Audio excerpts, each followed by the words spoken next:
Uh, we'd ask you all please stand up and join us for the singing of our first hymn, which is Stand Up for Jesus.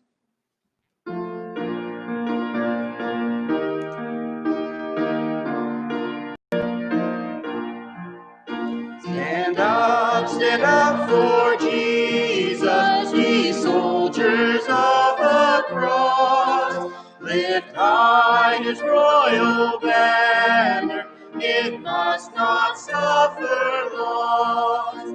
From victory unto victory, his army shall he lead, till every foe is vanquished, and Christ is Lord indeed.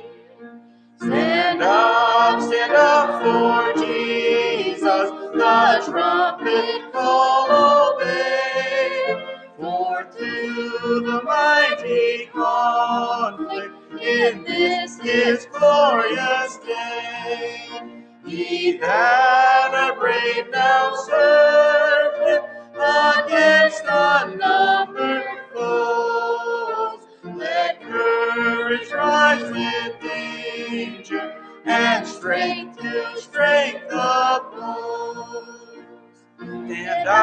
Stand up for Jesus, stand in his strength alone.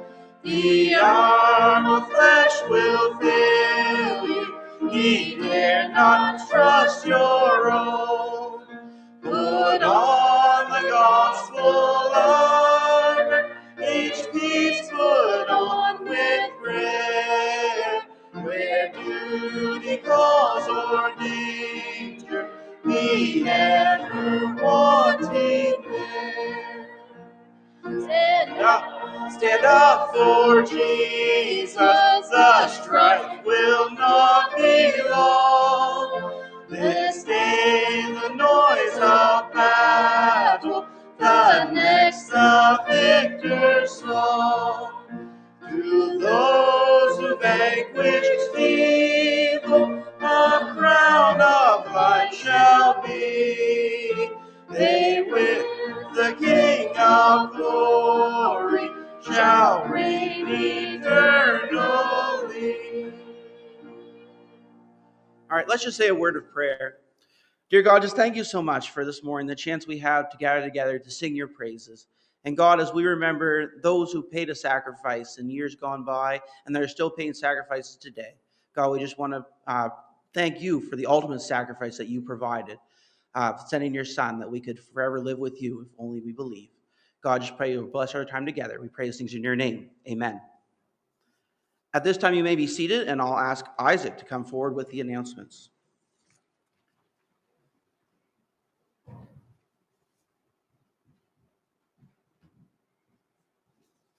I am not Isaac. They wanted somebody better looking to do the announcements. Just a few announcements I want to draw your attention to. First of all, don't forget the Christmas Operation Christmas Child boxes at the back. They have to be in by November 15th, so that's a week from today, and then we will make sure that they get to their destination show. So I believe there are a few more boxes that are not put together. You can make yourself aware of that also. My wife and I will not be here next week. We will be attending the baptism of our granddaughter Lydia in Minto, so we will be away next week, but Isaac will be here next week. Don't forget, we will be having a roll call service on November the 22nd. That's a Sunday. We will be having Mr. Raymond Crabb from the Gideons. He will be doing a presentation, and we'll be preaching in the morning, and so please be aware of that. Also, because of the holiday this week, we will not be having prayer meeting, so please be aware of that also. I want to read thank you notes to the church family. I would like to thank you for the lovely flowers. Special thanks also for all the thoughts, prayers, and calls this last week in the passing of my mom, Alice, and family. Good to have you, Alice, and we'll keep her and her family in prayer at this time. Those are all the announcements.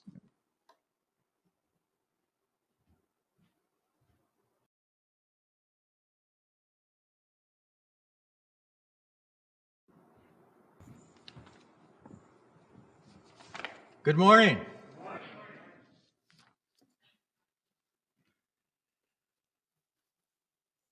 Welcome to the remembrance portion of the service. Thank you to the leadership of the church for requesting that Remembrance Sunday contain this portion of a remembrance service. I've tried to develop a presentation that includes information that I have not previously included, as I have been made aware that some of you have indicated that this is where you learn about Remembrance Day. It's especially important this year. I doubt very much there are very many school assemblies. I'm guessing not. And that is the other place I know where at least students are made aware. So this is especially important, and those of you that are watching on video, I hope you learned something that you didn't know about Remembrance Day. Remembrance Day is always a difficult time for those of us who have lost family, who took part. And in previous years, I think it was last year, we had pictures on the screen, and it was amazing how many people in the congregation had a relative who served in one of the wars. So it affects us all and has affected us all. It's a learning experience. So sometimes I may give directions that you say, well, why is he saying something as stupid as that? We know that, but not everybody knows that. So for example, in a few minutes, we're going to stand and we're going to sing O Canada. And when we stand for O Canada, we don't stand like the hockey players do, where they're rocking back and forth. We stand straight with our arms at our sides. We don't put our hand on our heart. The Americans do. We do not. Both hands at our side. We stand straight, and we look at the flag. Now, that particular flag has only seen the Afghanistan war, right? The flag that our people would have carried would have been the red ensign. But remember, when you look at the flag, people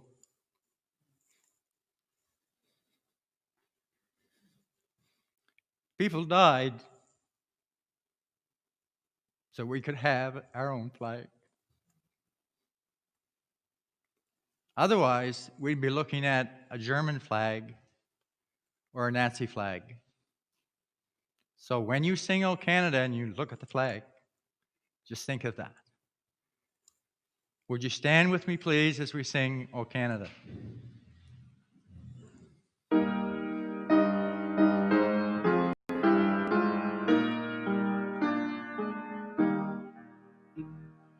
O Canada, our home and native land, through patriot love, in all thy sons command, with glowing hearts we see thee rise, the true north. From far and wide, O Canada, we stand on guard for thee. God keep our land.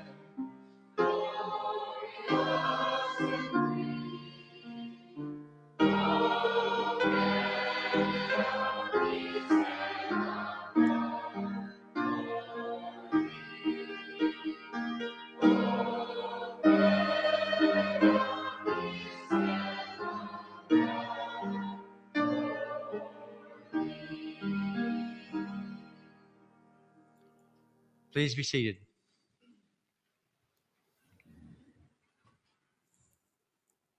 I must be getting older. This is getting harder every year. I'm just waiting for the slides to start here. Hopefully we're still all connected.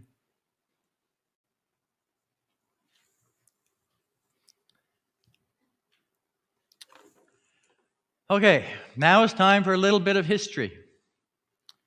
You may have heard that the spark that started the First World War was the assassination of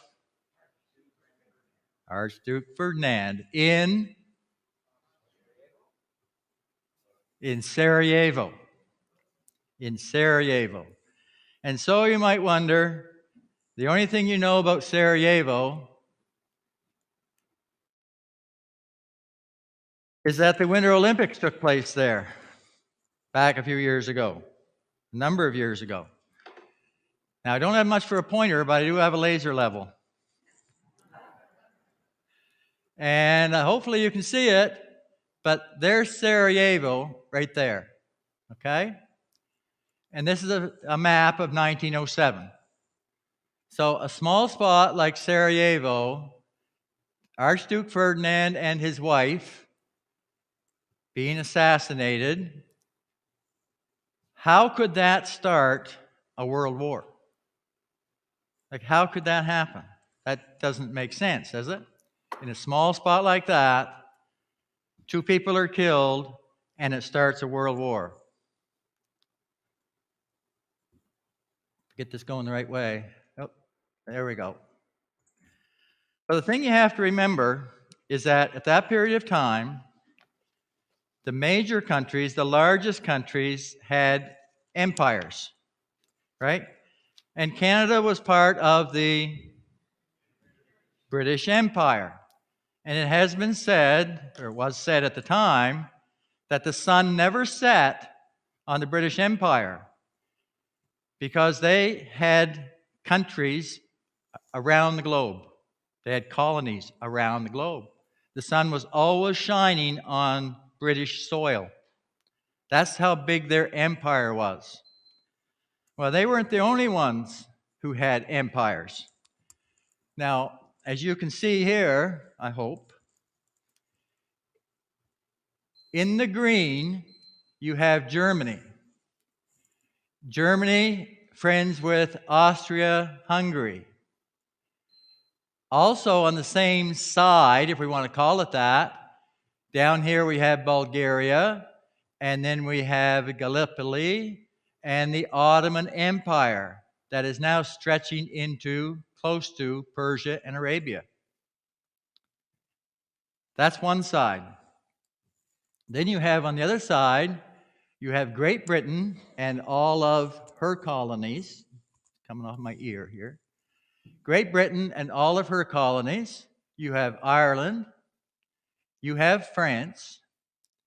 You have Algeria, Morocco, Tunisia, Egypt, all part of the, well, these down here, part of the British Empire. And in war, there's a saying that goes like this: the enemy of my enemy is my friend, is my brother. The enemy of my enemy is my friend. So you find here that you have Russia as part of the same side as France, Great Britain, and all these others. Ordinarily may not get along, but Russia was an enemy of Germany, and Britain was an enemy of Germany, so they're on the same side. So you see, when something happens in one spot, one small country, this on, right? It spreads. So yes, it happened in Sarajevo. Yes, it was only 2 people. But that was enough. That was enough of a spark that once they're attacked through the assassination, then the empires line up. And all of a sudden, what was going to be a small skirmish in Sarajevo becomes a worldwide war. Now, tell me this one, somebody. Why wasn't it called World War I? They didn't think there was going to be a number 2. That's right. It was called the Great War, or the Great Bloody War, or the war to end all wars. Now, obviously, it didn't end wars. But when you think of World War I, one of the first things that comes to mind is the idea of trenches. Because, of course, what you see on the screens, what you see on TV, is glorified. There's nothing glorious about trench warfare. Trench warfare, they calculate 10,000 kilometers of trenches. 10,000 kilometers. 10 feet deep, 6 feet wide. It's a lot of trenches. You can see here where they're standing, lined up.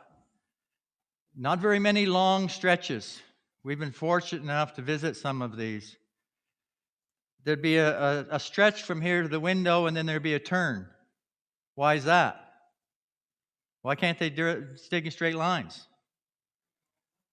If a bomb lands here, the turn would stop the shrapnel from getting everybody.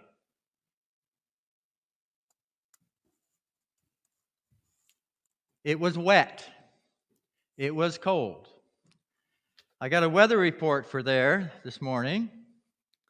And in 1917, in August, it stayed above 30 degrees for the whole month. I don't know if you've seen uniforms from World War I. They were made of wool. You're carrying all of your equipment, digging these trenches, and it's over 30 degrees. Then, of course, you know what happened. It turned cold and it turned wet. November never got above 0 degrees and wet. Winter boots, winter coats, winter uniforms weren't distributed till the end of December. Wasn't very pleasant. 1918, it averaged minus 20 at night.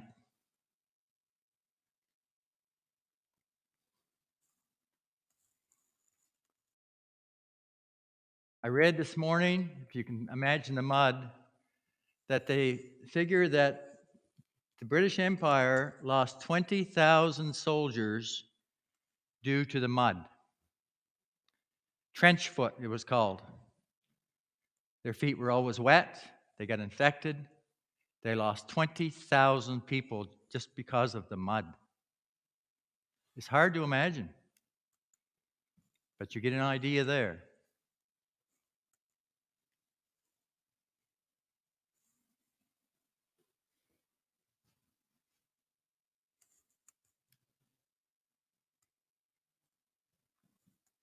Just imagine being down there when the order comes to go over the top.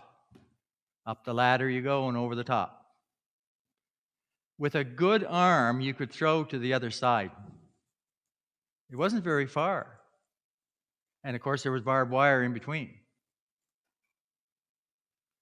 Favorite weapon of World War I was actually the machine gun.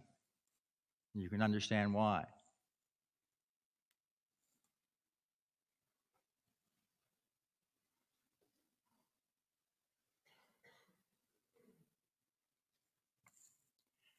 And of course, here we have a field of poppies. Let me tell you a bit about the story of the poppies. I know you know part of it, but you're going to learn some more. Each November, poppies bloom on the lapels and collars of millions of Canadians. The significance of the poppy can be traced back to the Napoleonic Wars in the 19th century, over 110 years before being adopted in Canada. Records from that time indicate how thick poppies grew over the graves of soldiers in the area of Flanders. Fields that had been barren before battle exploded with the blood-red flowers after the fighting ended. During the tremendous bombardments of the war, the chalk soils became rich in lime from the rubble and the nitrogen from the explosives, and the poppies bloomed. When the war ended, the lime was quickly absorbed and the poppies began to disappear again. They only appeared during times of war. The person who first introduced the poppy to Canada and the Commonwealth was, who was it? Lieutenant Colonel John McCrae of Guelph, a Canadian medical officer during the First World War. John McCrae penned the poem In Flanders Fields on a scrap of paper in May 1915 on the day following the death of a fellow soldier.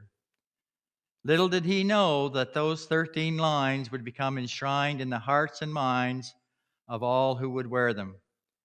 McCrae's poem was published in Punch magazine in December of that same year, and the poem later served as inspiration 3 years later for Moyna Michael, an American teacher.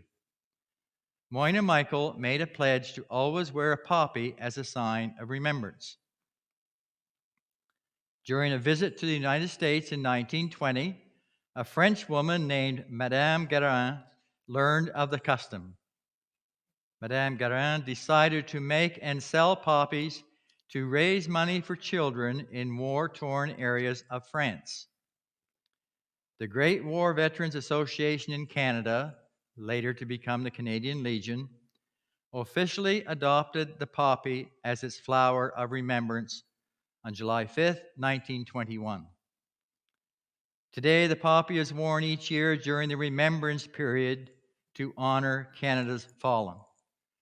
The remembrance period starts on the last Friday of October and continues until November the 11th. The Legion also encourages the wearing of a poppy for the funeral of a veteran and for any commemorative event honoring fallen heroes. It is not inappropriate to wear a poppy during other times to commemorate fallen veterans, and it is an individual choice to do so as long as it's worn properly. And where is it worn? On the left side over your heart. Now, poppies have changed a little bit in the last few years.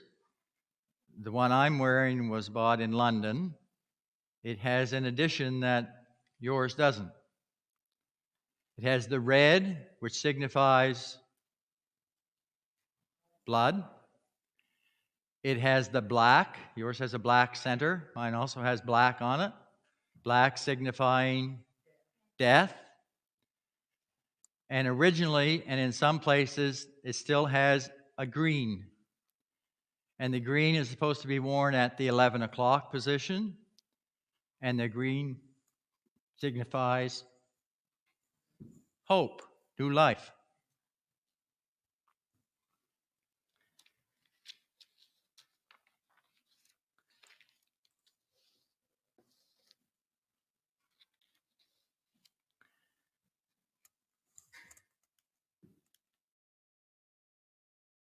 What's this place?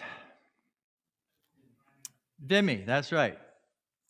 The Vimy commemorative is a little piece of Canadian ground in France. It stood on a ridge. One of the most impressive memorials to Canada's fallen is not located in Canada, but overseas on a famous ridge in northern France. This part of Flanders resembles Carleton County in miniature. Rolling hills, fields, and hardwood. To people going from here to Flanders, it would have looked very familiar. Just rolling hills. The Canadian National Vimy Memorial honors one of the finest achievements in Canadian military history and pays tribute to those Canadians who died in battle in France, but whose graves are unknown. Of the 66,000 Canadians who died in the First World War, 18,000 were never properly buried because their remains could not be found. 11,285 of them have their names chiseled into the Vimy Memorial. And they're written there on the side. The remainder are inscribed on various other monuments, including the Meningate Memorial in Ypres, Belgium. Before we went on our trip, where Marilyn and I visited some of these places, I remembered as a child going to the cenotaph service in Millville. I've always gone to the same cenotaph service, and they would always read off names of those who died in the First World War. I forgot to take the names with me. So while I was there, I sent a note back to my sister-in-law, and she went up and she sent me the names. And we found the names on some on Vimy and some on the other memorials that I'll show you. Their names are there.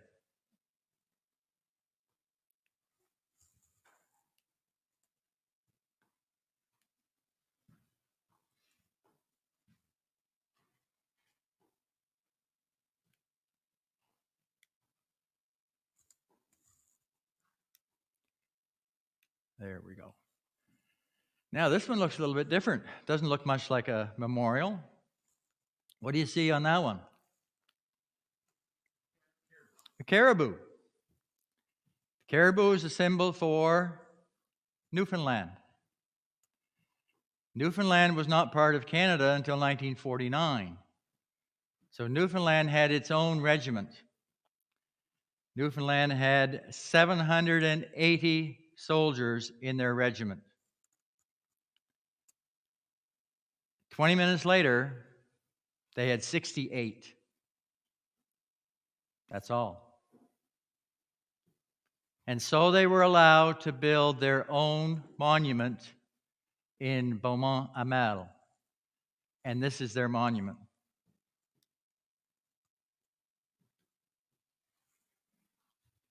So from 780 to 68 in 20 minutes.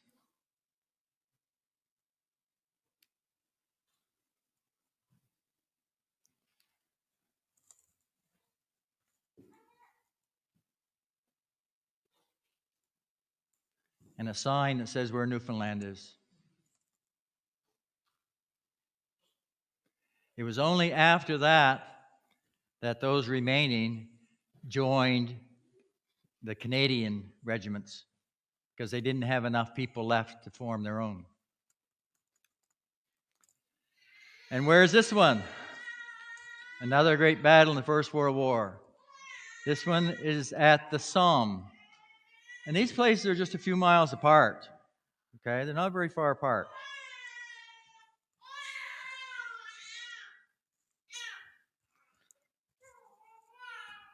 And if you see the white spaces on the bottom, that's all names. More names. You've heard of Passchendaele, perhaps. Maybe you've heard of Ypres. This is called the Menin Gate. All those who fought at Passchendaele and at Ypres would have come through that gate. The town is on the other side. They all would have come through that gate. That was, well, you had a bookmark. What's the bookmark say? How long ago did the Second War stop?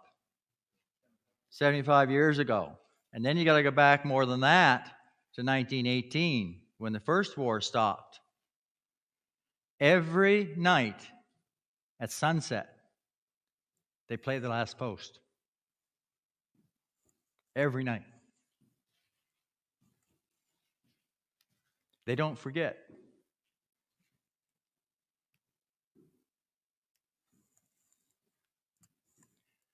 And more names. There are 54,392 names on the Meningate Memorial. These are bodies they couldn't identify, they couldn't find.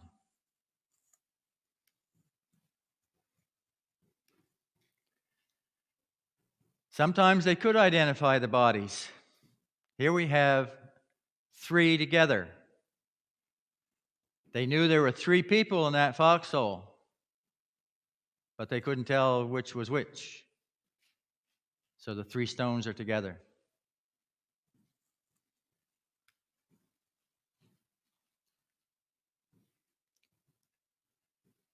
What do you notice when you see that picture? Gravestones are perfectly lined up, row on row.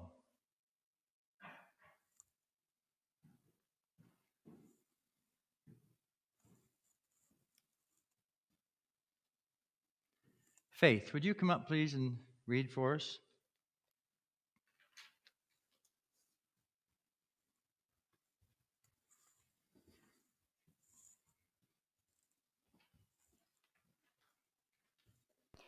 In Flanders fields the poppies blow, between the crosses, row on row, that mark our place, and in the sky the larks still bravely singing fly, scarce heard amid the guns below.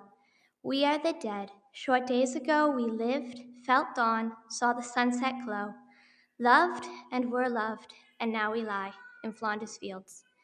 Take up our quarrel with the foe, to you from failing hands we throw. The torch be yours to hold it high. If ye break faith with us who die, we shall not sleep though poppies grow in Flanders fields.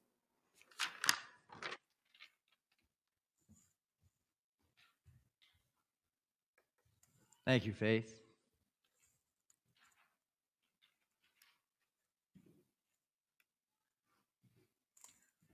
Here we have a small monument.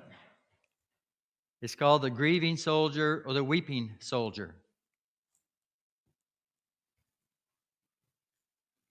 You can certainly see why.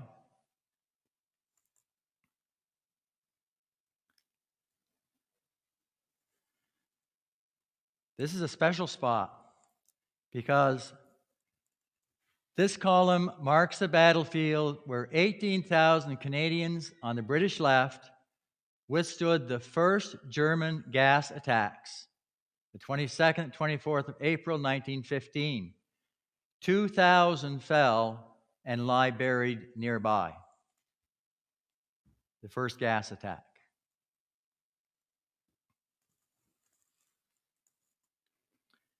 Mia, would you come sing for us, please?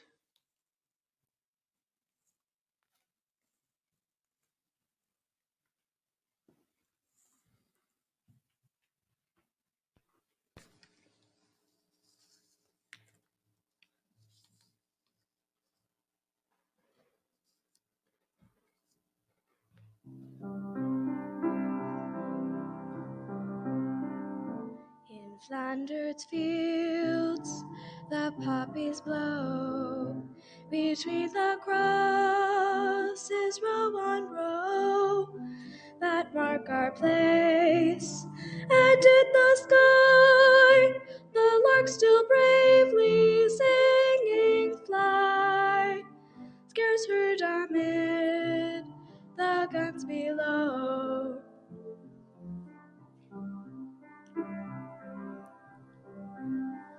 We are the dead. Short days ago we lived, felt dawn, saw sunset glow, loved and were loved, and now we lie in Flanders fields. Take up our quarrel with the foe, to you from failing hands we throw. The torch be yours to hold it high, if ye break faith with us who die. We shall not sleep, though poppies grow in Flanders fields. We shall not sleep, though poppies grow in Flanders fields.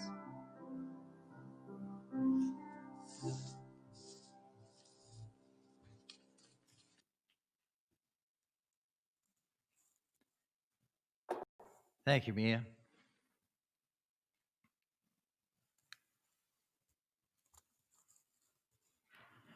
At the 11th hour on the 11th day of the 11th month in 1918, representatives of the Allies and the Germans signed an armistice bringing to an end the First World War. A year later, on November 10th, 1919, King George V hosted a banquet at Buckingham Palace. And on the next day, November 11th, 1919, was held the first Armistice Day, which we now call Remembrance Day. The 2 minutes that follows the last post was originally 1 minute in remembrance of those who paid the ultimate sacrifice, and 1 minute for the families and widows of those who had been killed.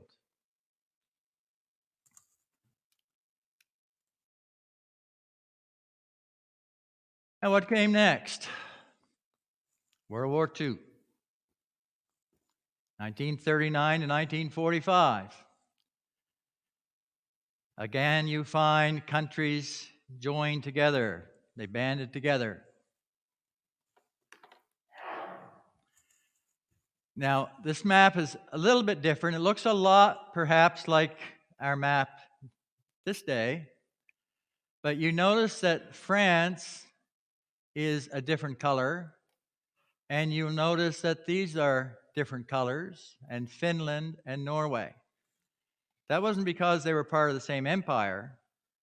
That's because that was the stretch of the German forces at some point during the war. At some point during the war, the Germans occupied France and into the Soviet Union as far as Stalingrad, as well as Finland and Norway.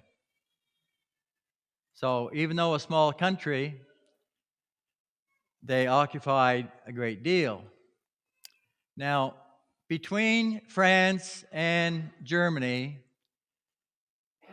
back before this, a fellow by the name of Maginot came up with the idea that he would build a wall between France and Germany, and that way that there was no way that the Germans could ever invade France again, called the Maginot Line. So what did the Germans do? Well, the Germans attacked through Belgium and the Netherlands, because Belgium and the Netherlands were neutral. So when they attacked through the north, through Belgium and the Netherlands, and then down into France in that direction. Now I'll explain to you why that's going to be important here in a minute. Last year, I told you how my father landed in France on Halloween of 1944 and advanced to take part in the Battle of the Bulge. The Battle of the Bulge, one of the greatest battles of the Second World War, took place in this area because as the Allies were pushing the Germans back, they had to cross bridges across the Rhine to get back into Germany. So it actually formed a bulge here of the Germans as they were retreating. Hence it's called the Battle of the Bulge, fought in the Ardennes. Now my father, of course, met my mother there and later was married in Belgium. But I want to tell you something else about this. This is from the fall of Paris, June 1940. I want to read you just a little bit. I won't bore you too much. Belgian civilians in the path of the Nazi invasion had begun their exodus through northeast France immediately after the launching of the German offensive, the next day. From now on, and until Belgium was sealed off, there would be no end to the procession of refugees from the Low Countries, the Netherlands and Belgium, by motor car or horse-drawn wagon, on bicycles, or walking alongside carts, for many had only their feet for transportation. My mother gave me this book. As you read through the book, she made different notes. Here's the note on this one. On this day, we, mes mères, which would be her grandmother, Maman, her mother, and me, so the three of them, started on our exodus to France. That's when they left with everyone else, heading for southern France. I saw bombardments in Charleroi, which is where she lived. The train was attacked by Stukas. A Stuka was a German fighter plane. In the afternoon, survivors were attacked by machine guns. Spent a night in a church. Next day, jumped on a cattle car on our way to the south of France.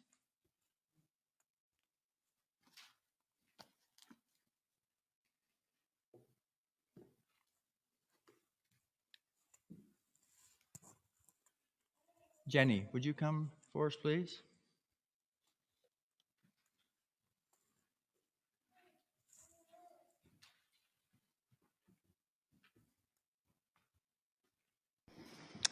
This poem is called We Shall Keep the Faith. Oh, you who sleep in Flanders fields, sleep sweet to rise anew. We caught the torch you threw, and holding high we keep the faith for all who died. We cherish, too, the poppy red that grows on fields where valor led. It seems to signal to the skies that blood of heroes never dies, but lends a luster to the red of the flower that blooms above the dead in Flanders fields. And now the torch and poppy red we wear in honor of our dead. Fear not that ye have died for naught, will teach the lesson that ye wrought in Flanders fields.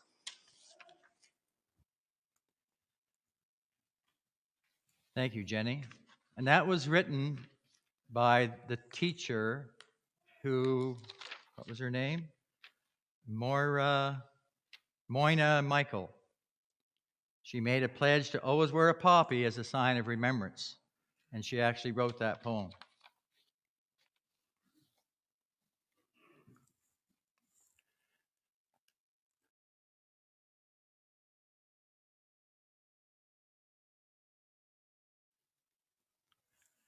Now, of course, we've had wars since World War II. Korea, we've been involved with the United Nations in peacekeeping efforts, and most recently in Afghanistan.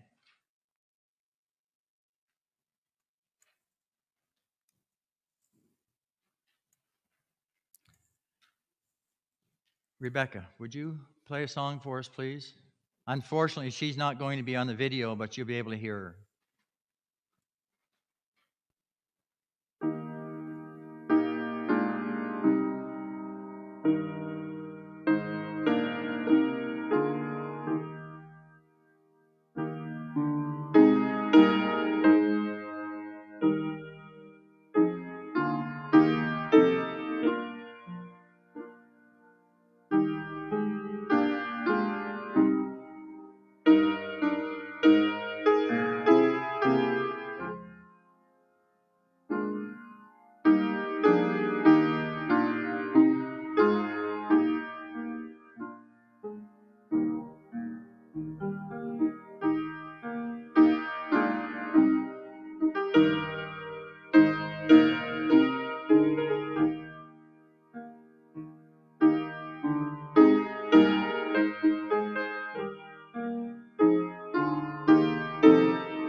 Thank you, Rebecca.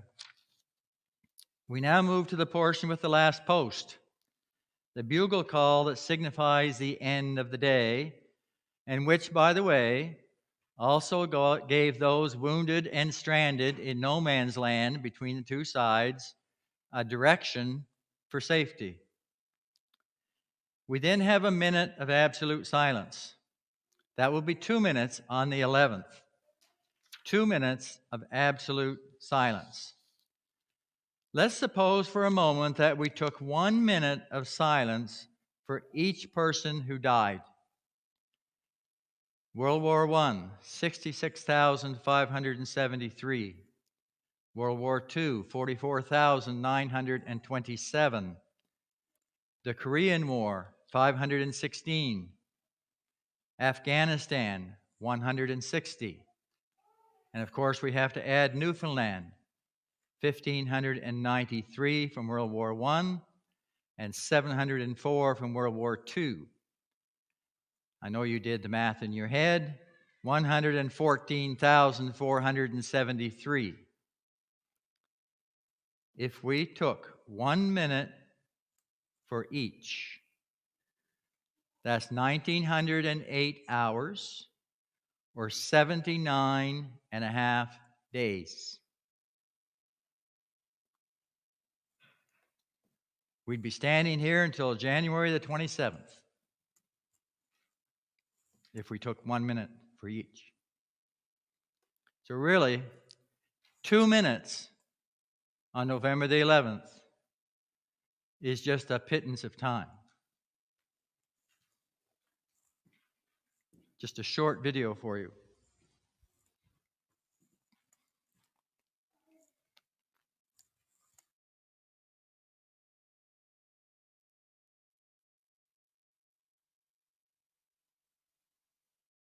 Good morning, shoppers. At 11 o'clock on this 11th day of November, we'd like to invite you to share with us 2 minutes of silence in honor of our veterans.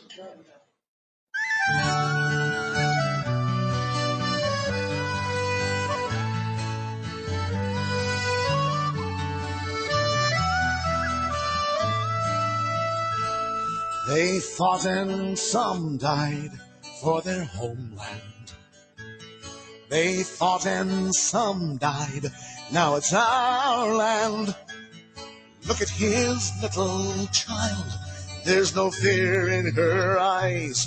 Could he not show respect for other dads who have died? Take 2 minutes, would you mind? It's a pittance of time for the boys and the girls who went over. In peace may they rest, may we never forget why they died. It's a pittance of time. God forgive me for wanting to strike him. Give me strength so as not to be like him. My heart pounds in my breast, fingers pressed to my lips, my throat wants to bawl out, my tongue barely resists, but 2 minutes I will bide. It's a pittance of time for the boys and the girls who went over. In peace may they rest, may we never forget why they died. It's a pittance of time.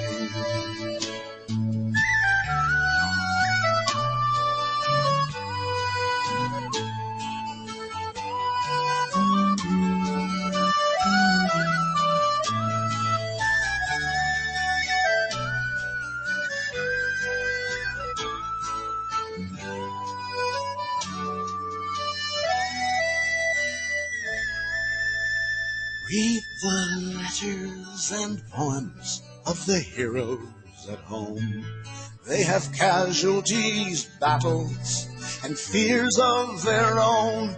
There's a price to be paid if you go, if you stay. Freedom's fought for and won in numerous ways.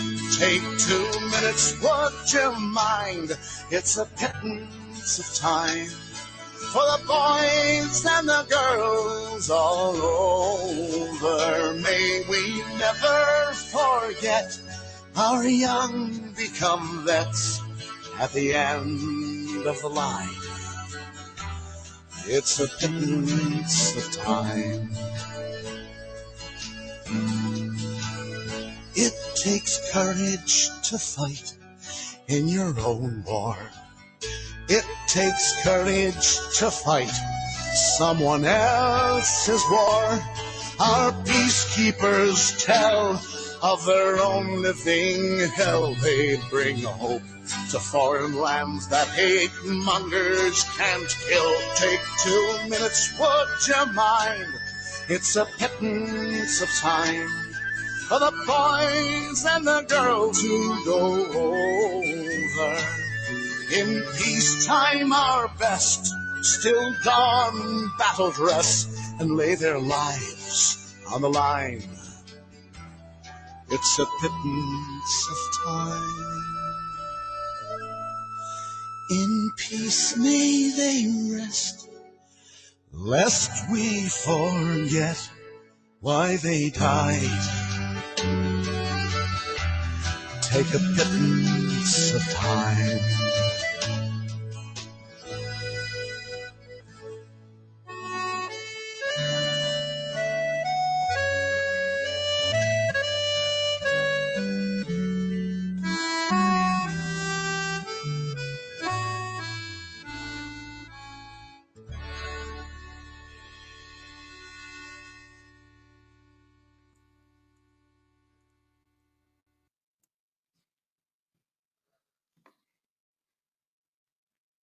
At the end of the silence, we have the act of remembrance, traditionally done by veterans. I'm not aware of any veterans here. I'm the son of a veteran and the father of a veteran, so I'll do the act of remembrance. And it goes like this: they shall grow not old as we who are left grow old. In other words, they'll be remembered at the age at which they died. Age shall not worry them. They're not going to have to suffer the problems of old age. Nor the years condemn. History will not be rewritten so as to throw blame on them. At the going down of the sun and in the morning, so the last thought at night, first thought in the morning, and the last line is, we will remember them. And when I say that, if you wish, then you can repeat that. Then we have the reveille, the rus, the piece played first thing in the morning, signifying a new day. We will remain standing from the first bar of the last post to the last note of the rus. Would you stand with me, please?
They shall grow not old as we who are left grow old.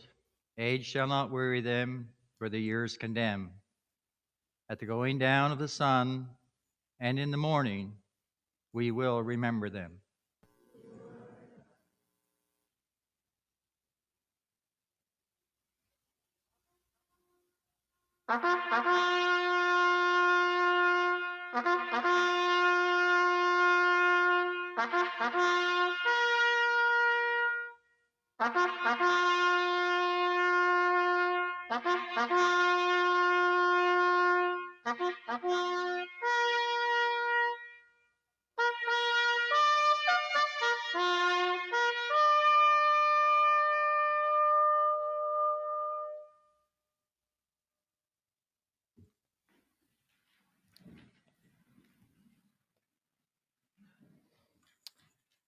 Could we have the slide of the Lord's Prayer, please?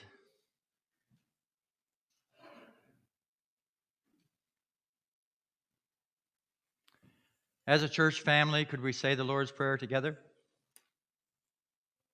Our Father, which art in heaven, hallowed be thy name. Thy kingdom come, thy will be done, on earth as it is in heaven. Give us this day our daily bread, and forgive us our debts as we forgive our debtors. And lead us not into temptation, but deliver us from evil. For thine is the kingdom, and the power, and the glory, forever and ever. Amen. Would you stand, please, as we sing God Save the Queen?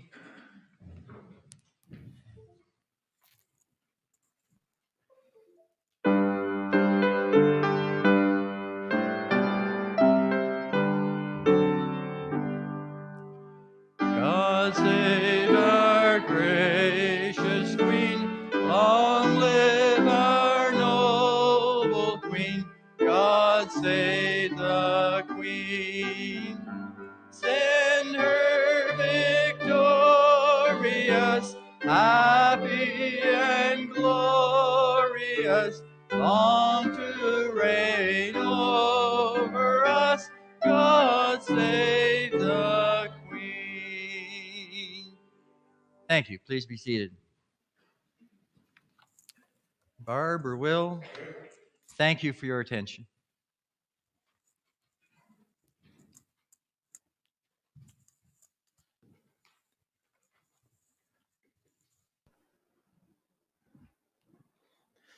Thank you very much, Dwight, for sharing that with us and remind us all of the importance of this week and of the Remembrance Day. So thank you very much for that.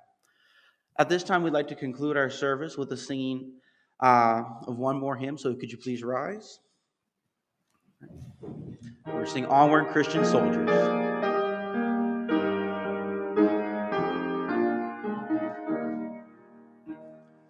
Onward, Christian soldiers, marching as to war, with the cross of Jesus going on before.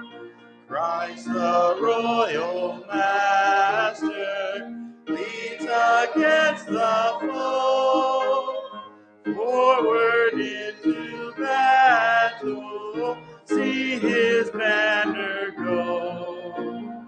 Onward, Christian soldiers, marching as to war, with the cross of Jesus going on before. At the sign of triumph, Satan's host doth flee. On then, Christian soldiers, on to victory. Hell's foundations quiver at the shout of praise. Brothers, lift your voices, loud your anthems raise. Onward, Christian soldiers, marching as to war, with the cross of Jesus going on. like a mighty army, moves the church of God. Brothers, we are treading where the saints have trod. We are not divided, all one body we, one in hope and doctrine, one in charity. Onward, Christian soldiers, marching as to war, with the cross of Jesus going on before. Onward then, ye people, join our happy throng, blend with azure voices in the triumph song. Glory, laud, and honor unto Christ the King. This through countless ages, men and angels sing. Onward, Christian soldiers, marching as to war, with the cross of Jesus going on before. Thank you all. Let's just say a quick word of prayer. Dear God, just thank you so much again for the chance we have to come together, God. Thank you for the blessing that we live in a free country, but we know that freedom did not come cheaply. And we just want to thank you for those that made those sacrifices. God, we just want to pray that you'll just bless us as we move forward from this place.